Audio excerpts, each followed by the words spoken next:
This video was made possible by our generous supporters on Patreon. Check out patreon.com/NWR for all the details.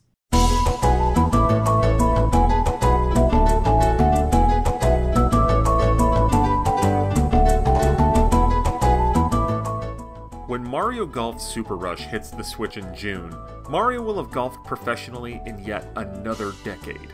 While his stats are non-traditional and not tracked by the standards of the PGA and other professional golf organizations, his run of 36 years of golfing certainly stands up against the titans of the sport. It might pale in comparison to the likes of Sam Snead, one of the winningest golfers of all time, who golfed professionally for 53 years.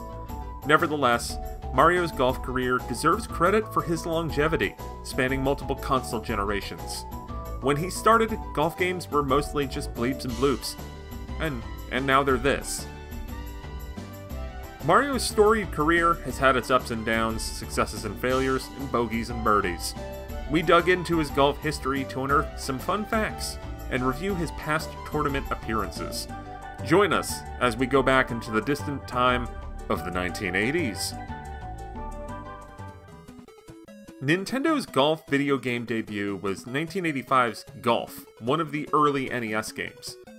This game essentially laid the foundation of video game golf with the 3-click swing, where you press a button to start your swing, press another to set your power, and then the final click to get your accuracy. This game has shown its age, but there's no way we get to Wario wearing that freaking hat without it.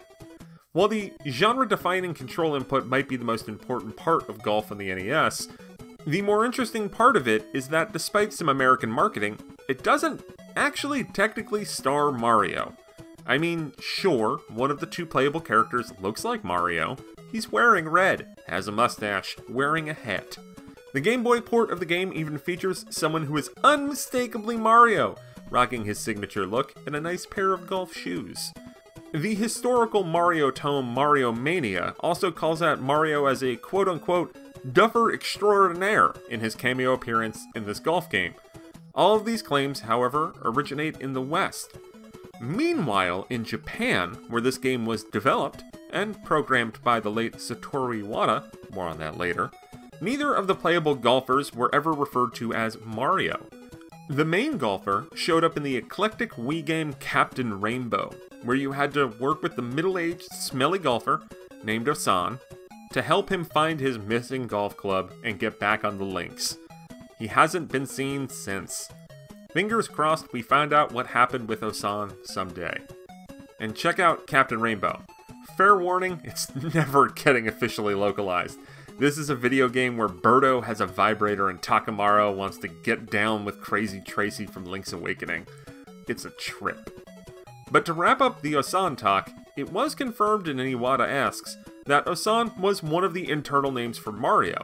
Literally just means middle-aged man in Japanese, but I guess at some point Nintendo didn't want Mario to be limited to traditional concepts of age. That's not it for NES Golf though. The game was actually included on the Switch secretly, likely as a tribute to the late Nintendo president Satoru Iwata. You could only access it on his birthday, July 11th, by doing his signature direct gesture with the Joy-Con. Golf was one of the first games Iwata programmed with Nintendo. Unfortunately, a system update removed the secret, but it's still heartwarming to think that the Easter egg was put there by a team that respected and loved their boss. NES Golf also kept showing up over the years in other forms. When Wii Sports came out in 2006, the courses included might have been familiar, as the first 9 holes are modeled after courses in NES Golf. That same homage appeared in Wii Sports Resort and Clubhouse games on Switch. For us console owners in America, it seemed like the first Golf came out around the NES launch, and then the more Mario-centric NES Open Tournament Golf came out on the system in the 90s. Neat and tidy, sequels years apart. The actual history of NES Open Tournament Golf around the world is a little different. Following the release of the first Nintendo-made golf game, Nintendo released 2 golf games for the Famicom Disk System in 1987. The first one, called Family Computer Golf Japan Course, is sort of a half-step between the first game and NES Open Tournament Golf. The player character resembles Mario more, and while the visuals are still more like the first golf game, some gameplay elements function closer to the evolutionary steps made in the sequel. This release also made use of a disk system concept, where players could save their high score to the disk and then submit it to Nintendo via disk fax machines in different stores. This also led to another variant of the game that came on a gold disc and was harder than the original game. After that came Family Computer Golf US Course, another 1987 release on the Famicom disk system. This was far closer to what would become NES Open Tournament Golf, and also had its own variant that could be won by competing and winning a disc fax competition. Participants could also win a cartridge for Punch-Out, which predated the release of Mike Tyson's Punch-Out, and ended with Super Macho Man instead of Tyson or Mr. Dream. Moving on from the Famicom disk system, NES Open Tournament Golf came out on the NES in 1991, and that was that. Or was it? It wasn't. I'm just doing a thing. In Japan, the game was called Mario Open Golf, and was way harder than the Western release, likely because there were all these other golf games that came out in the interim. It featured new holes, and also more difficult ones. Another version of this game came out in arcades on Nintendo's PlayChoice 10 machines and was called, in America, Mario's Open Golf, so he had ownership over the golf as opposed to just being a part of it, like he was in Japan. This is similar but not identical to the NES version, largely because while the PlayChoice 10 featured ports of NES game, it actually visually displays the games differently. So to recap, there are at least 8 different versions of golf games made by Nintendo during the NES era.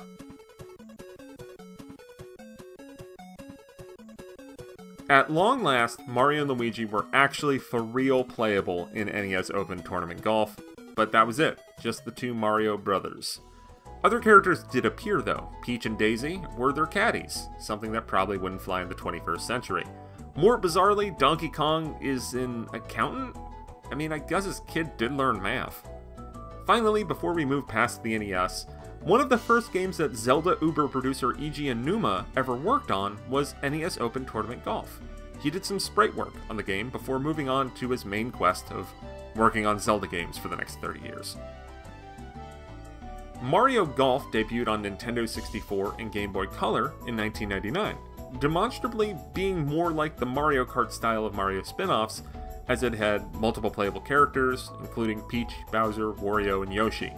Both versions were developed by Camelot Software Planning, a company that is known nowadays for being long attached to Mario sports games, but at this point, they were better known as the Shining Force developers. The Shining series was a relatively prolific RPG franchise published by Sega in the 90s that showed up on Genesis, Game Gear, and Sega Saturn. It actually has a Switch entry called Shining Resonance Refrain, but a lot has changed to that series in the past 20 years. Before Mario Golf, Camelot developed Hot Shots Golf, or Everybody's Golf as the series is called now worldwide, on PlayStation. The experience with golf and RPGs paid off with the Game Boy Color version of Mario Golf, which was renowned for the RPG story mode, where you took a player-created golfer and teed up against Mario and the gang. Camelot would stick around Mario Sports for years after this, working on future golf and tennis games. Also relevant to Nintendo was their trio of Golden Sun RPGs. Maybe after they finish Super Rush, they can revisit that long-lost series. Another Mario Golf game hit Game Boy Color, but it never left Japan. Mobile Golf is this weird footnote in Nintendo history, as it is a portable online game that came out in 2001. It's functionally similar to Mario Golf on Game Boy Color, with a story mode that continues the RPG style. Where it gets wild is that you can use an accessory, called the Mobile Adapter GB, that would connect online to a mobile network and let you play online. Connecting would also unlock Mario characters to play as, including the Wrecking Crew star Foreman Spike. Mario Golf Toadstool Tour was the next Mario Golf entry, featuring a lot of Mario Sunshine references, including a playable Petey Piranha and Shadow Mario. Like a lot of GameCube games from this era, it sort of faded from the canon, but Toadstool Tour is still a very good game. For the purposes of this video, there's really only one fun fact aside from the cute Pikmin cameo. Toadstool Tour was the last quality Nintendo game released in America. Now seriously, it's true. You see, back in the 1980s, when consumer trust in video games was eroded after the 1983 crash, Nintendo placed the official Nintendo seal of quality on all of their approved and licensed video games. For some reason, Nintendo of America just made it the official Nintendo seal back in 2003. Toadstool Tour was one of the last games to have the quality distinction in the USA. It's hard to have fun facts when the Golf releases dry up. Maybe Nintendo slowed down on Mario Golf releases because Mario Golf Advance Tour, the 2004 Game Boy Advance game, was arguably the peak of the series. Seriously, when people talk about how good the RPG modes are in Mario sports games, it's largely because of that one. The real reason why Nintendo took a decade to come out with another Mario Golf is likely because, in 2006, they released their most successful golf game of all time in Wii Sports. We already went over the fun fact of that game, that some of the holes are 3D versions of ones from the original NES golf game. Mario Golf World Tour came out on 3DS in 2014, featuring Camelot returning to Mario Golf after a decade without skipping a beat. It had solid online functionality and had 21 playable characters, including 4 DLC characters. With Mario Golf Super Rush due out in June, we will have to see whether or not Camelot still has it. 22 years have passed since they first took Mario out to the links. Will they stay under par, or stumble into triple bogey territory? Who knows, but this assuredly will have less variations than NES Open Tournament Golf. Thanks for watching, and if you want to see more content like this, be sure to like, subscribe, do all the good things here on Nintendo World Report TV. Thank you very much for watching, and see you out there in the golf carts hitting balls and stuff. This video was made possible by our generous supporters on Patreon. Did you know that Nintendo World Report is funded directly by fans like you? When you support Nintendo World Report on Patreon, you get immediate access to multiple exclusive podcasts every month, exclusive Discord channels, an early look at select content, and more, all for as little as $1 a month. Check out patreon.com/NWR for all the details.